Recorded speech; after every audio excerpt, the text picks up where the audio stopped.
Admit card तो आ गया होगा एमटीएस वाले बच्चों का। कितने ऐसे हैं जिनका 2 और 3 तारीख को पेपर है? पहले दिन पड़ गया, पहले दिन ही है। चलिए कोई बात नहीं। सब कहाँ रहे? तो जल टाइम पर आते ही नहीं हो, टाइम पर आया करो।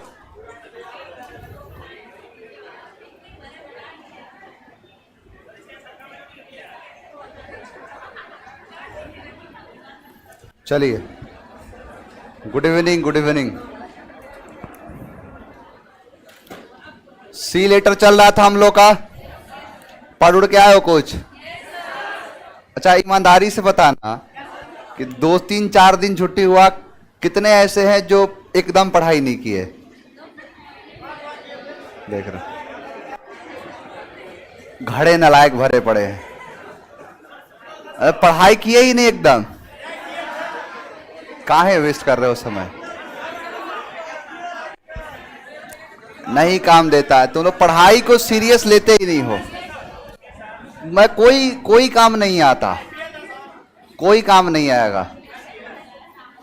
पढ़ाई कर लो। मैं बोला हूं कुछ दिन की बात है, एग्जाम पास में है, तुम लोग पढ़ाई नहीं करोगे तो कहां से एग्जाम निकलेगा? कुछ दिन की बात है, कुछ दिन सर झुका के पढ़ लो, फिर देखो कि कोई आपके सामने सर उठा नहीं पाएगा। कुछ दिन की बात है। अब बोलता हूं, अब मुझे लगता है कि आप इतने तो कम से कम सिंसियर हो कि चीजों को खुद समझ सकते हो। कहते हैं कि जिसे बाप की झुर्रियां और परिवार की मजबूरियां समझ में नहीं आती, वो पूत नहीं कुपूत कहा जाता है। अब तुम लोग तो इतने कम से कम इस उम्र में हो कि जहां पर तुम्हें अब दूसरों की जरूरत नहीं है। ऑलमोस्ट इसमें बहुत सारा सब मिडिल क्लास परिवार से आता है, सब के सब होंगे। और मिडिल क्लास को कोई मोटिवेशन थोड़े चाहिए, उनको सिर्फ और सिर्फ चाहिए कि कब मौका मिले। बस दरवाजे पर नौकरी खड़ी हुई है, थोड़ा सा मेहनत करोगे आराम से नौकरी लग जाएगी। घर से पढ़ाई लिखाई थोड़ा किया करो, देखो कुछ भी छूट जाए, क्योंकि रिदम छूट जाता है, आपकी पढ़ने की हैबिट छूट जाएगी। हम लोग भी कभी कभार जब चले आते हैं, छुट्टी निकलता है, घर परिवार से मिलने चले आते हैं, आने के बाद वो नहीं रह पाता है, धीरे धीरे 2 दिन 3 दिन के बाद आ जाता है। लंबा 10 दिन की छुट्टी जाते हैं, उसके बाद आने के बाद अजीब सा लगता है। तो प्रैक्टिस करना नहीं छोड़ना है। चलिए क्लास को स्टार्ट करते हैं। 5वां क्लास है आज, आधा हमारा सी लेटर भी समाप्त हो जाएगा। पहला शब्द है हमारा कार्प। कार्प का मतलब होता है आलोचना करना, यानी कैविल करना एक तरीके का। आज जैसे कैविल भी कराया हूं ना, ये काबिल लोग दूसरे लोगों की आलोचना करते हैं, तो वही है कार्प। यानी कार्प का मतलब होता है आलोचना करना, यानी क्रिटिसाइज करना, सेंसर करना। बहुत सारे शब्द कराया हूं, तो वही है कार्प। कार्प का मतलब होता है आलोचना करना। अब देखो यहां पर है कार और यहां पर है पी, यानी लोग कार पी के चलाते हैं, तो सभी लोग क्या करते हैं? कार्प करते हैं, आलोचना करते हैं। यानी जितने भी लोग कार पी के चलाते हैं, सभी लोग क्या करते हैं? आलोचना करते हैं। अब एक शब्द है आपका कार्प। कार्प का मतलब हो गया आलोचना करना, और इसी जो थीम है, इसी जो टोन है, इसी से नेक्स्ट वर्ड आता है आपका कार्नेज। यानी देखो 2 शब्द को एक साथ कराऊंगा। एक था कार्प, कार्प पी के चलाए, तो लोगों ने क्या किया? आलोचना। लेकिन फिर भी नहीं माना, फिर भी वैसे ही कार पी के चला रहा है, तो कार ने आगे क्या कर दिया? कार्नेज कर दिया। नरसंहार कहते हैं, जेनोसाइड या होमिसाइड कह सकते हो। यानी कार्नेज का मतलब होता है मैसेकर, जहां पर नरसंहार कर दिया जाए, यानी बहुत सारे लोगों को एक साथ जब मार दिया जाता है, उसे कार्नेज कहते हैं। तो 2 शब्द कराया। एक है कार, यानी कार अगर पी के चलाओगे तो लोग क्या करेंगे? आलोचना करेंगे। लेकिन आलोचना करने के बाद भी नहीं माना और कार पी के चलाता गया, तो आगे चल के क्या हो गया? कार्नेज हो गया, नरसंहार हो गया। जैसे बहुत सारे लोगों को एक साथ मार दिया जाता है, उसे कहते हैं कार्नेज, नरसंहार कहा जाता है। मैसेकर होता है, तो कार्नेज का मतलब हो जाएगा नरसंहार। नेक्स्ट है कॉस्टिक। कॉस्टिक का मतलब होता है कठोर। यह इसी बार पूछा है, सिचसिल का एग्जाम था, उसमें पूछा था।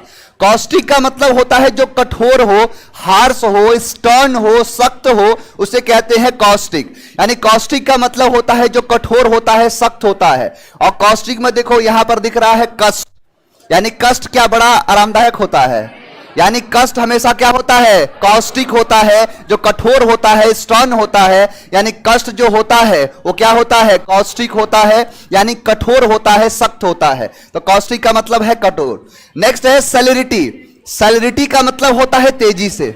2 तरीका है याद करने का। पहला है कि सैलरिटी को याद करो सैलरी से।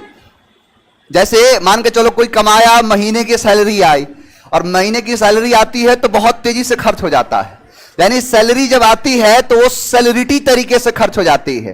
यानी सैलरी कैसे खत्म हो गई? सैलरिटी से, यानी तेजी से। और सैलरिटी को याद करो या तो सेलिब्रिटी से भी। ऐसे कहीं भी सेलिब्रिटी आते हैं, बाहर रोड पे आते हैं, तो जैसे नहीं देखते हो कई लोग फोटो वोटो शूट करते हैं, पेपरैजी जो होते हैं, तो यही कह रहा है कि जब भी सेलिब्रिटी आते हैं और उनसे जब लोग बोलते हैं तो बहुत तेजी से क्या हो जाते हैं, मतलब आगे बढ़ जाते हैं। यानी सेलिब्रिटी लोग हमेशा कैसे रहते हैं? सेलिब्रिटी से रहते हैं, तेजी से रहते हैं, रैपिडली होते हैं। तो वही है सेलिब्रिटी यानी तेजी से। नेक्स्ट है आपका सिमिट्री। सिमिट्री का मतलब होता है कब्रिस्तान। ये क्वेश्चन पूछता है, देखो तुमको ना 3-4 शब्द समझाऊंगा। सिमिट्री का मतलब होता है कब्रिस्तान, यानी एक ऐसी जगह जहां पर लोगों को दफनाया जाता है, उसे कहते हैं सिमिट्री।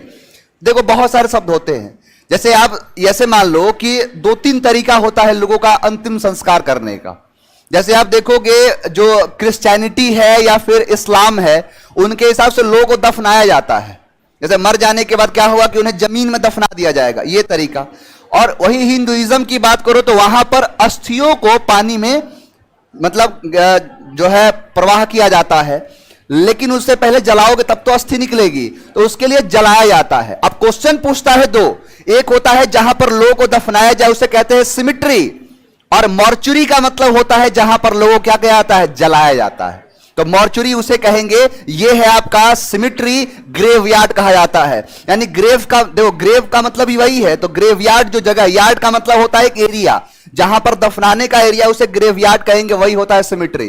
जैसे इस्लाम में देखोगे ना, तो इस्लाम में कहा गया है कि लोगों को दफनाया जाएगा। उनका सिद्धांत थोड़ा सा अलग है। उन लोगों का मानना यह है कि मान के चलो किसी को दफनाते हैं तो कयामत समझते हो? कयामत होता है जैसे कि जब कोई भी चीज जब अपने नेक्स्ट लेवल पर चला जाएगा, अत्याचार बढ़ता चला जाएगा, तो इस सृष्टि का अंत होगा, खात्मा होगा, और वही कहलाता है कयामत। तो कहा जाता है कि जो भी लोग दफनाए गए हैं, जब कयामत का दिन आएगा तो सभी अपनी कब्र से बाहर निकलेंगे और कयामत का मजा लेंगे। सोच रहे हो मेंटल लेवल कहां है? इसीलिए आगरा के पास में अकबर को दफनाया गया था।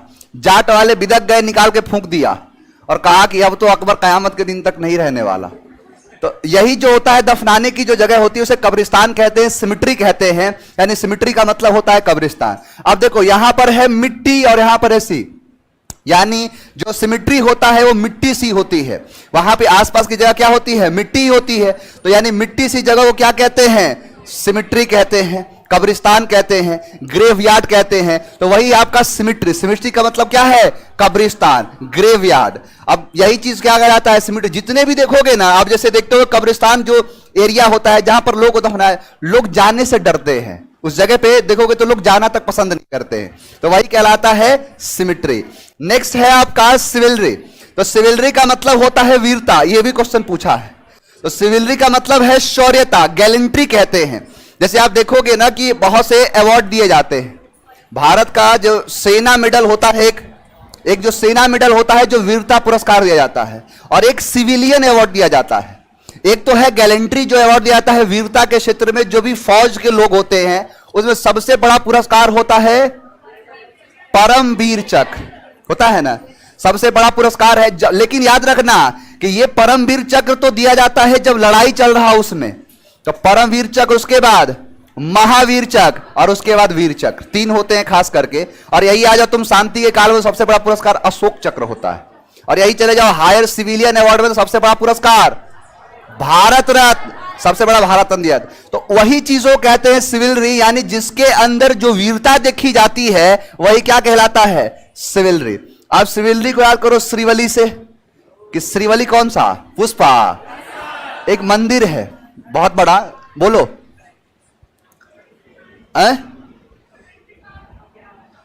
अच्छा सिमिट्री का क्या एंटोनिम लिखा है? Not available. कोई एंटोनिम नहीं है इसका। ये वन वर्ड में पूछता है ये। अब तुम खुद बताओ, तुमको मीनिंग समझा दिया ना, तुम खुद बताओ इसका एंटोनिम क्या हो सकता है? वो एक जगह है, एक प्लेस, और उसी प्लेस को कहते हैं सिमिट्री, यानी कब्रिस्तान एक जगह है। तो इसीलिए यहां पर क्या है? एन ए नॉट अवेलेबल, यानी है ही नहीं इसका। अब जो रियलिटी रहेगा वही तो दूंगा। ये कभी सिरोनी में नहीं पूछता है, ये पूछता है वन वर्ड्स में। वन वर्ड का क्वेश्चन है, समझ में आया? बैठ जाओ। मॉर्चुरी का मतलब होता है अब पता नहीं, उसका शुद्ध हिंदी मुझे नहीं पता, पता नहीं अजीब सा उनका होता है, अग्निवासा ऐसे कुछ करके होता है, जहां पर जलाया जाता है। मॉर्चुरी होता है जैसे मुर्दा घर नहीं होता है, वहां भी जैसे जाओगे ना एक ही बार इलेक्ट्रिक शॉक मारेगा, जला के रख दिया, उसे कहते हैं मॉर्चुरी। तो ये अलग अलग तरीका है, मतलब दो है। देखो, दफनाने के लिए सिमिट्री और जलाने के लिए मॉर्चुरी, दोनों ऑप्शन दे देगा। क्वेश्चन पूछेगा, जब आगे आने वाले समय में जब वन वर्ड्स कराऊंगा तो ऐसे ही क्वेश्चन लेके आऊंगा और दिखाऊंगा कि देखो क्वेश्चन तुम्हें सिमिट्री भी है और मॉर्चुरी भी है। अब जो रटा रहेगा उससे बनेगा नहीं, दोनों का मीनिंग पता होना चाहिए, तो इसीलिए ये चीज जानना जरूरी है। तो सिविलरी का मतलब होता है वीरता, यानी जो श्रीवल्ली है, एक देवी है जो साउथ इंडिया में, उनके बारे में क्या है, मतलब बहुत बड़ी बड़ी बातें कही गई है, तो वही चीज है। या फिर उससे याद करो श्रीवल्ली से, कि श्रीवल्ली का जो पुष्पा है उसके पास क्या है, श्रीवल्ली है, यानी सिवलरी है, यानी क्या है, उसके अंदर वीरता है, शौर्यता है, तो वही क्या है, श्रीवल्ली। यानी सिवलरी का मतलब होता है वीरता, शौर्यता। नेक्स्ट वर्ड है कॉलरिक। कॉलरिक का मतलब होता है चिड़चिड़ा, ग्रम्पी, इरिटेबल, इरिटेबल, बहुत सारे शब्द आते हैं। इर्क होता है, यानी कॉलरिक का मतलब होता है चिड़चिड़ा, जिसका जैसे नहीं बैड टेम्पर्ड वाले होते हैं कि जो तुरंत चिड़चिड़ा टाइप का, उसे कहते हैं कॉलरिक। आप एक बात बताओ, कोई किसी से मिलने जाता है तो क्या करेगा, या तो हैंडशेक करेगा, हाय, या फिर गले मिलेगा उससे, और भाई बड़े दिन बाद मुलाकात हुई है, चाप देगा। और ऐसा हो जाए कि कोई किसी से मिलने गया तुरंत उसका और कैसे हो, अब बार बार ऐसा करेगा तो क्या हो जाएगा। तो यही तो कह रहा है कि जब भी जाता है मिलने तुरंत कॉलर पकड़ लेता है, और इसी कॉलर पकड़ने से वो क्या हो गया है, कॉलरिक हो गया है, चिड़चिड़ा हो गया है, ग्रम्पी हो गया है। तो कॉलरिक का मतलब होता है चिड़चिड़ा, grumpy, irritable, irritable. 3 most important शब्द कराने जा रहा हूं, एकदम अटेंटिव होकर क्वेश्चन को सुनना। यहां पर है, देखो मेन शब्द है सर्क्यूटियस, यानी सर्क्यूटियस का मतलब होता है जो घुमावदार हो, यानी काफी जो टेढ़ा मेढ़ा पेचीदा सा होता है उसे सर्क्यूटियस कहते हैं। यानी सर्क्यूटियस का मतलब होता है घुमावदार। डेवियस जो क्या है, जिगजैग, यानी टेढ़ा मेढ़ा टाइप का, उसे ही कहते हैं सर्क्यूटियस। सर्क्यूटियस को याद करो सर्किट से, यानी किसी भी लैपटॉप के अंदर, मोबाइल फोन्स के अंदर, टैबलेट के अंदर, कंप्यूटर के अंदर जो भी सर्किट होता है वो बहुत ज्यादा क्या होता है, सर्क्यूटियस होता है, यानी बड़ा ही घुमावदार होता है। देख रहे हो सर्किट, तो ये क्या होता है, बहुत ही सर्क्यूटियस होता है, बहुत ज्यादा घुमावदार होता है। एक शब्द याद हुआ। दूसरा देखो है सर्कमलोकेशन। सर्कमलोकेशन का मतलब होता है घुमा फिरा के बातें करना। इसमें भी शब्द क्या जुड़ा है, सर्क्यूटियस का, यानी सर्क्यूटियस का मतलब होता है घुमावदार। लोका एक रूट वर्ड ही है बोलने के लिए, जो बहुत ज्यादा बोलता है उसे कहते हैं लोकेसियस, यानी जो बहुत ज्यादा बात करता है, बोलता है, उसे कहते हैं लोकेसियस। तो वही है, तो लोका हमेशा होगा। देखो कहते हैं कि जो व्यक्ति नींद में बोलता है, तो सोम्न का मतलब होता है नींद और लोका का मतलब होता है बोलना, तो उसे कहते हैं सोमनी लोक्वेंट। समझ में आया। तो लोका एक रूट वर्ड ही लगा है जो बोलने के लिए होता है, और यही चीज क्या है, सर्कम लोकेशन, यानी यह दिखाता है। सर्क्यूटियस का मतलब तो बता दिया घुमावदार, और लोका एक रूट वर्ड किसके लिए, बोलने के लिए, यानी जो घुमा फिरा के बातें करता है उसे क्या कहते हैं, सर्कम लोकेशन, यानी घुमा फिरा के बात करना। अब देखो यहां पर है सर्कमस्पेक्ट। सर्कमस्पेक्ट का मतलब होता है सावधान, यानी अटेंटिव, वॉचफुल, काफी क्या हो, जो अटेंटिव रहता है, वॉचफुल होता है, उसे कहते हैं सर्कमस्पेक्ट, सावधान, यानी बहुत ज्यादा सावधान होना, सचेत होना, सर्कमस्पेक्ट कहते हैं। इसमें लगा है सर्कम, और यही सर्कम क्या है, जो सर्क्यूटियस था, तो सर्क्यूटियस, और यहां पर है स्पेक्ट। देखो स्पेक्ट का मतलब ही होता है जांच पड़ताल करना, पढ़े हो, जैसे आपने सुना होगा इंस्पेक्टर, सुने हो ना, तो इंस मतलब होता है अंदर की तरफ, स्पेक्ट का मतलब होता है जांच करना, यानी जो अंदर, मतलब किसी भी चीज के अंदर जो जांच करते हैं उसे कहते, वो व्यक्ति कहलाता है इंस्पेक्टर। किसी भी चीज की जब समीक्षा होती है तो उसे कहते हैं इंस्पेक्शन, सुने हो ना। इंस्पेक्शन का मतलब होता है जैसे रोड बन गया, अब कोई रोड बना दिया गया, अब हो सकता है कि जो ठेकेदार साहब हैं 1 करोड़ में 99 लाख रुपए रख लिए, 1 लाख लगा दिए, और बनाना था रोड, बना दिए, उस पर बस गिट्टी बिछा के और काम खत्म कर दिए। तो उसी चीज को चेक करने के लिए जो व्यक्ति आते हैं उसको क्या कहते हैं, जो इंस्पेक्टर ही होता है और उनका काम होता है इंस्पेक्शन करना, यानी वो इंस्पेक्शन करते हैं, जांच पड़ताल करते हैं। तो इंस्पेक्ट का मतलब ही होता है किसी चीज को ध्यान से देखना। यानी सर्क्यूटियस जो चीजें थी, देखो, यानी सर्क्यूटियस जो चीजें थी, वैसे ही सरकम का मतलब क्या होता है, सरकमफ्रेंस नहीं मैथ में पढ़े हो, परिधि, किसी चीज का बाउंड्री, यानी किसी सरकम को इंस्पेक्ट जब करते हैं तो क्या होना पड़ता है, सरकमस्पेक्ट होना पड़ता है। यानी हमें क्या होना पड़ता है, सावधान। मान के चलो कोई कैंपस है और यही क्या है, इसका सरकमफ्रेंस है, सरकम है ये, और उसका इंस्पेक्ट करना हो तो क्या होना पड़ेगा, सरकमस्पेक्ट होना पड़ेगा, सावधान होना पड़ता है, वॉचफुल होना पड़ता है। आओ देखते हैं याद हुआ कि नहीं। कार्प का मतलब आलोचना कर। कार पी के चला रहा तो सभी लोग क्या करने लगे, लेकिन नहीं माना तो कार ने आगे क्या कर दिया, नरसंहार कर दिया, कार्नेज कर दिया, मैसेकर कर दिया। यहां पर है कॉस्टिक। इंसान के जीवन में जब कष्ट आता है तो क्या होता है, वो कठोर होता है। सेलिरिटी और सिमिट्री और सिवलरी, शौर्यता, वीरता, यानी वीरता को दिखाता है। कॉलेरिक, चिड़चिड़ा, गुस्सेल। सर्क्यूटियस और सरकमलोकेशन और सरकमस्पेक्ट, सावधान। घर से पढ़ के आए होते तब तो कुछ समझ में आता, घर से पढ़ के आया करो तुम लोग। एक भी शब्द बताओ जिसमें प्रॉब्लम हो आप सबको। एक बार मैं तो क्या कह रहा कि तुम लोग को बार बार समझाता हूं, जिंदगी बहुत छोटी है, तुम्हें